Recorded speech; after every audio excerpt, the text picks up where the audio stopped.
Now, let's take a look at Fiedler's contingency theory of leadership. In order to understand Fiedler's theory, you will need the definitions of the three situational characteristics represented in the model. The first is leader-member relations. The first situational characteristic that Fiedler described is the extent to which followers like, trust, and are loyal to their leader.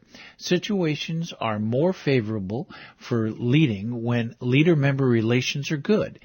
The model has two possibilities, good or poor, or good and poor.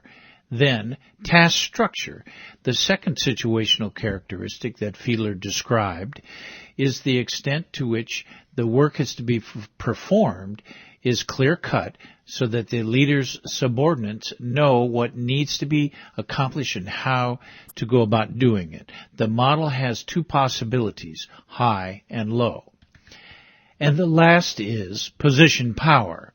The third situational characteristic that Fiedler described is the amount of legitimate, reward, and coercive power a leader has by virtue of his or her position in the organization.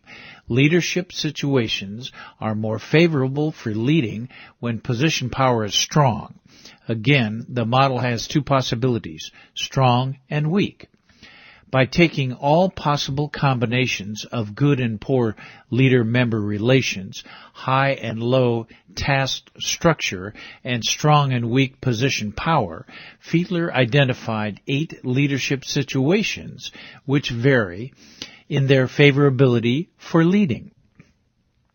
After extensive research, he determined that relationship-oriented leaders are most effective in moderately favorable situations, like 4, 5, 6, and 7 in Figure 14.2, and task-oriented leaders are most effective in situations that are either very favorable, such as 1, 2, and 3, or very unfavorable, such as 8, where task-oriented leaders are primarily concerned with ensuring that subordinates perform at a high level and focus on task accomplishment, and relationship-oriented leaders are primarily concerned with developing good relations with their subordinates and being liked by them.